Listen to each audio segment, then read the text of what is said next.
With the upcoming series The Acolyte debuting soon, the one character I recognize in the trailers is Vernestra Rwoh. This transmission was made before The Acolyte came out, so no worries about spoilers there, but there will be spoilers for the High Republic series. Vernestra Rwoh is a Mirialan. Mirialan are humanoid species with yellow-green, pink, purple, or blue-colored skin. Many have geometric-shaped tattoos on their faces that are cultural and represent personal accomplishments. Rwoh has stacked diamonds tattooed next to her eyes. These are the markings of her family. Her species have enhanced reflexes, flexibility, and agility compared to humans. Even Mirialan, who aren't naturally gifted with their connection to the Force, study it, respect it, and try listening to it. The average Mirialan lifespan is only 68 galactic standard years. Mirialans gifted in the Force have been known to extend their lives to 200 years. Rwoh discovered her Force sensitivity at a young age and was admitted to the Jedi Order. She made friends with the other younglings quickly and was chosen by a great Jedi Master, Stellan Gios.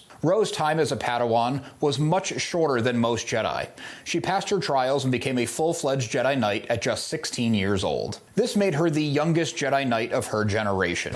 Early into her knighthood, she went on a mission with Jedi Master Douglas Sunvale. They were watching over a young inventor known as Avon Staros. Rwoh and Staros didn't get along too well at first, but through her, Rwoh learned to modify her lightsaber to be able to function as a light whip. Light whips were long thought to be the weapon of dark Force users, but Rwoh found it useful. She felt it best not to call extra attention to the controversial mod, and she kept it mostly a secret. Rwoh and Staros were invited to the dedication of Starlight Beacon. Starlight was a state-of-the-art space station built in the Outer Rim, the galactic frontier during the High Republic era. Starlight was a symbol of prosperity and expansion in the galaxy. The Republic created it at great expense to guide travelers and increase communications. The Jedi Order had a presence on Starlight as well. Unfortunately, on their way to the station, their ship sustained severe damage by Nihil saboteurs on board. The passengers were almost lost to the inhospitable vacuum of space. Rwoh acted quickly and saved everyone on board.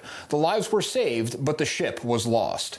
Rwoh and her fellow travelers were stranded on a moon called Wevo. The Nihil, a formidable group of marauders who threatened the entire galaxy at this time, was also on the moon. She had to face them while dealing with Jedi Padawan Imri Kantaros being pulled toward the dark side. She would be successful on both fronts, defeating this group of Nihil and keeping Kantaros on the right path. Rwoh and company eventually made it to Starlight, but the conflicts weren't over.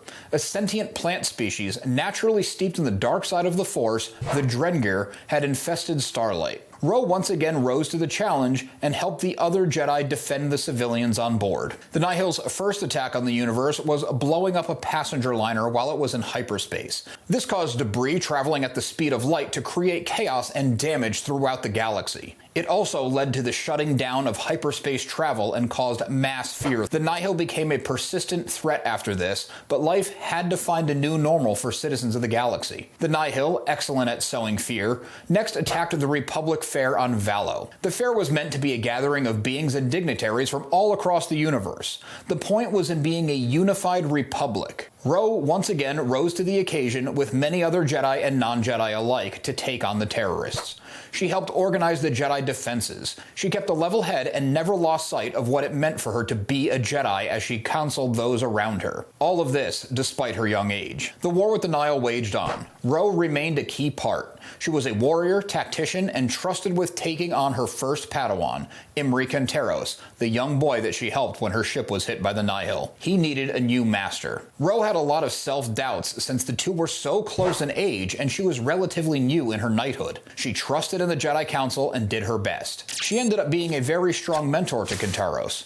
She also deepened her own connection to and understanding of the Force while teaching her apprentice. As Rwoh grew as a Jedi and the war with the Nihil waged on, she was cornered and left almost entirely helpless. The Nihil pulled off yet another massive attack. Jedi Master Avar Kriss opened a bridge for all the Jedi in the area to unify through the Force and help. Rwoh was able to tap into this linked connection of the Force, but couldn't do more. The results of the attack were catastrophic for the galaxy and Rwoh personally.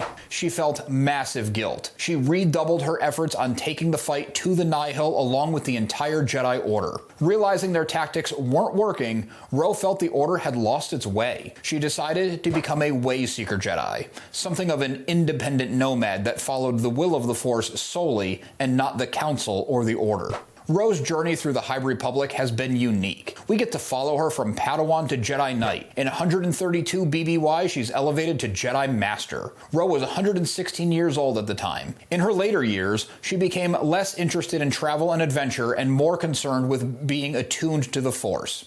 There's a lot of story to be told in the time since we last saw her on the page and first see her on the screen in The Acolyte. I love the concept of a Wayseeker Jedi and hope we get to explore that more fully. I'll definitely be doing a transmission about that. Rwoh is one of my favorite High Republic characters. The way she's written, a Jedi Knight at an early age, but not an Anakin-level power in the Force.